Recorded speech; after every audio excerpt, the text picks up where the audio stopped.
ओम श्री गणेशाय नमः। दोस्तों, हिंदू धर्म में नाग पंचमी का विशेष महत्व है। यह त्योहार हर साल सावन मास के शुक्ल पक्ष की पंचमी को मनाया जाता है। इस दिन नाग देवता और भगवान शिव की विशेष पूजा की जाती है।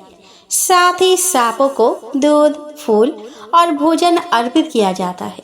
साथ ही व्रत और पूजा भी की जाती है।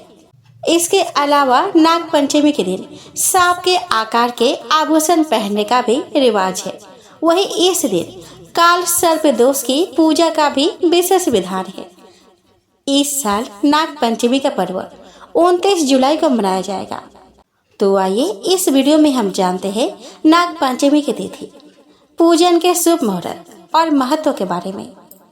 तो दोस्तों, वैदिक पंचांग के अनुसार सावन शुक्ल पंचमी तिथि इस साल 28 जुलाई दिन सोमवार को रात 11:23 पर आरंभ होगी और 30 जुलाई दिन मंगलवार को रात 12:45 पर समाप्त होगी।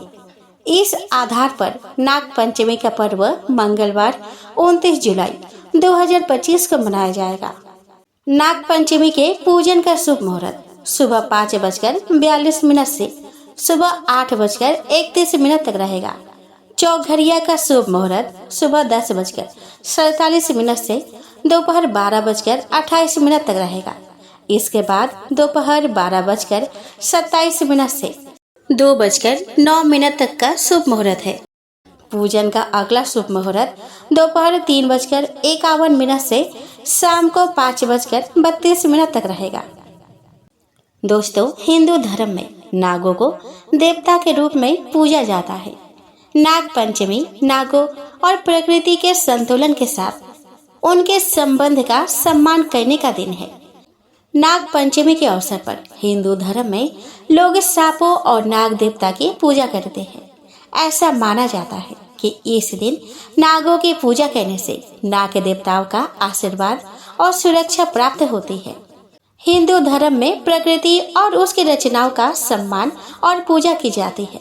नाग पंचमी प्रकृति के प्रति श्रद्धा के रूप में मनाई जाती है।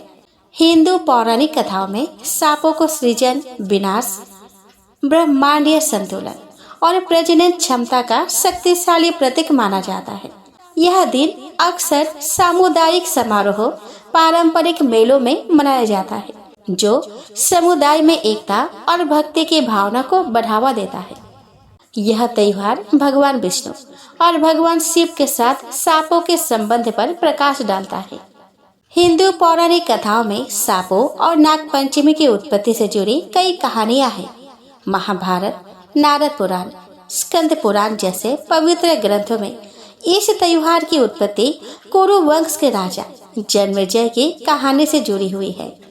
ऐसा माना जाता है कि महाभारत में नागराज तक्षक ने एक बार राजा परीक्षित को डस लिया था, जो अर्जुन के पुत्र थे, जिसके कारण उनकी मृत्यु हो गई थी।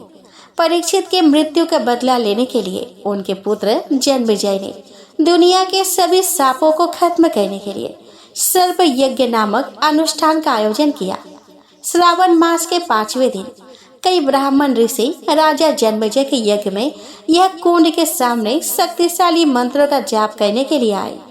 बलि कुंड की अग्नि में भारी संख्या में सांपों को खींचने का शक्तिशाली अनुष्ठान शुरू हुआ।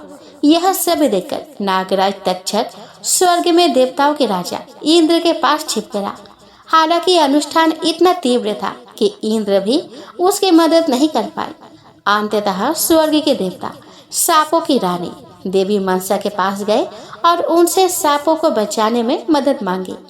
सांपों की मदद करने के लिए सहमत होकर उसने अपने पुत्र आस्तिक को राजा जन्मेजय के पास जाने और उनसे यज्ञ रोकने का अनुरोध करने का आदेश दिया। युवा आस्तिक राजा के पास गया और उनसे नागराज तक्षक को क्षमा करने और सर्प यज्ञ को रोकने का अनुरोध किया। राजा जन्मेजय एक ब्राह्मण के अनुरोध को अस्वीकार नहीं कर सके और इस प्रकार यज्ञ को रोकने के लिए सहमत हो गए। तब से सावन माह के 5वें दिन को सांपों की रक्षा और संरक्षण के लिए नाग पंचमी के रूप में मनाया जाता है। इस दिन सुबह जल्दी उठे और पवित्र गंगा जल से स्नान करें। पूजा स्थल या द्वार के पास चंदन, हल्दी और फूलों से नागों की रंगोली बनाएं। पवित्र मुहूर्त पर सांप के गड्ढों या नाग मंदिरों पर दूध, घी, शहद और चावल चढ़ाएं। घर पर नाग पूजा के लिए नागों की पित्तल या मिट्टी की मूर्तियां लाएं।